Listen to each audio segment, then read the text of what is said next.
Speaker of the House Newt Gingrich is a veteran of the Capitol Hill healthcare wars. So will President Obama get the bill he wants as quickly as he wants it?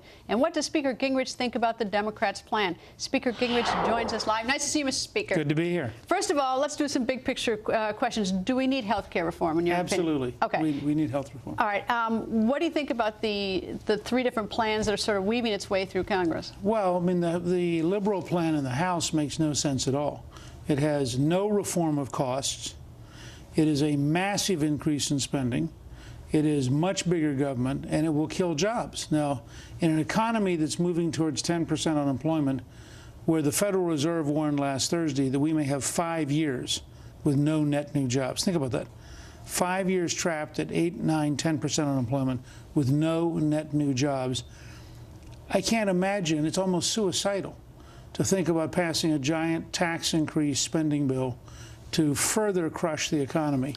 Where do you think, I mean, if we had a Democrat sitting here who's arguing, what would the Democrats say? Oh, no, Mr. Speaker, you're wrong. We'll raise a little surtax on the wealthy, and that will pay for it. All will be fine, and the 40 million plus, they'll be taken care of. Although, I mean, is that sort of the thinking?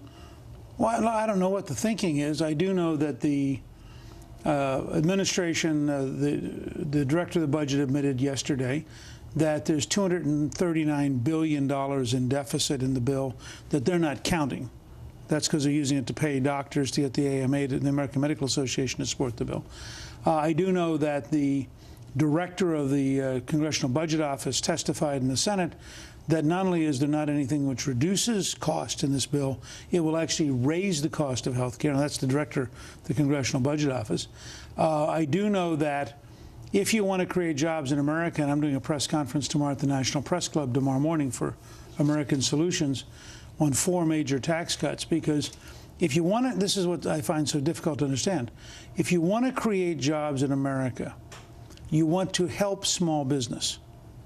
Well, the very people they're talking about taxing are small business. All right. So you said at the outset that you think we need health care reform. You Sure. have your program, American Solutions. So tell me, what is your solution to the health care? If you had the authority to... Well, let me just say, at American Solutions, we're doing tax cuts for small business and for economic growth.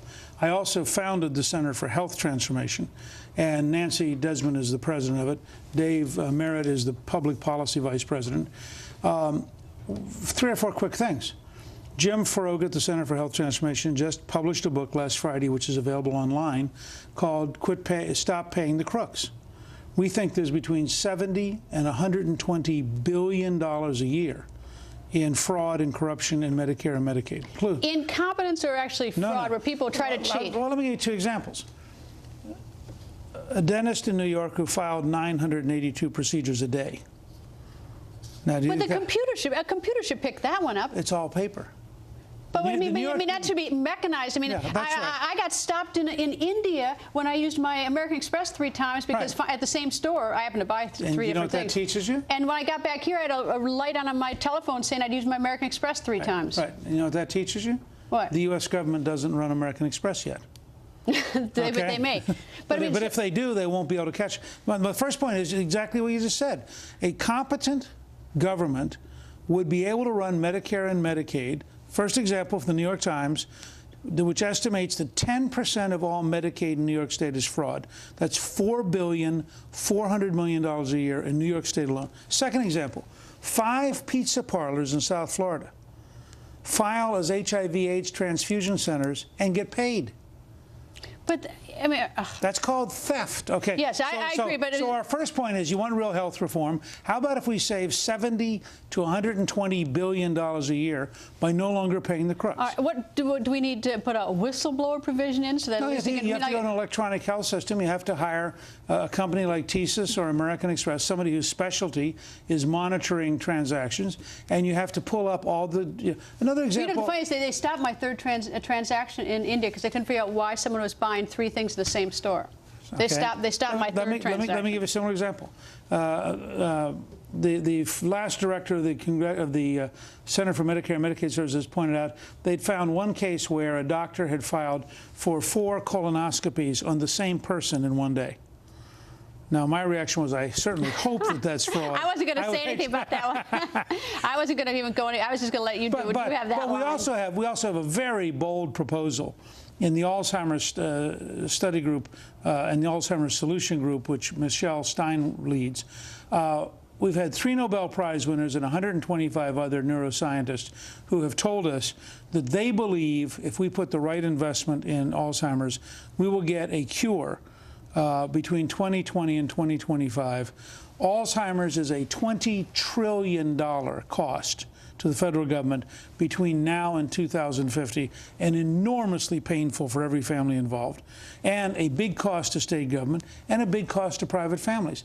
So if we could have the right program and we could get a breakthrough in the next 10 or 12 years, we might be able to save $9 or $10 trillion. Do you think? I mean, the thing that's sort of my theme, and obviously I'm hung up a little bit, is the fact that nobody's going to read this bill that's so profoundly important. Do you think that the people who are voting on this or supporting it or fighting on either side of the aisle, do they feel any sort of moral responsibility to see what's actually in that bill? No. I think the disgrace, first of all, of passing a $787 billion spending bill. Without reading. We've been through that one. We've done that one. Followed by, remember, on the energy tax, they bought votes the last night and submitted a 300-page amendment at 3 o'clock in the morning and voted on it at 4 the next afternoon, with no one having read it.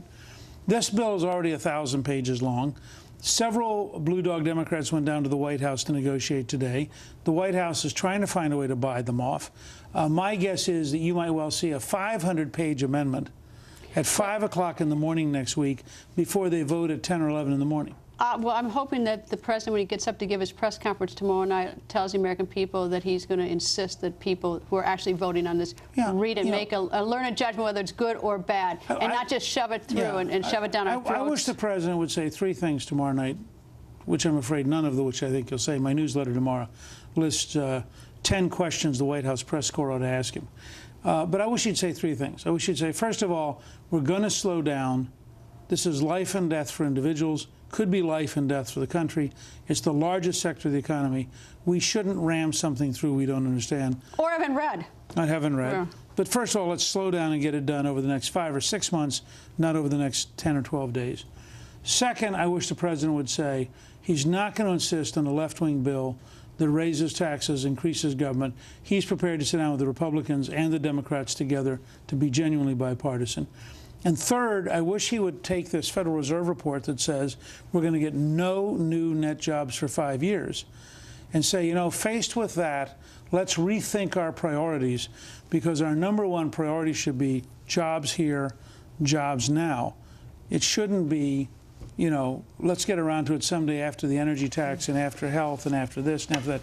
I mean, people need to understand, we're at the edge of a really serious economic problem. And a catastrophe, because that's where we're going right now. That's my tease. Mr. Speaker, stand by, because speaking of that catastrophe, that's what we're talking about next. What is that catastrophe? That's coming up next.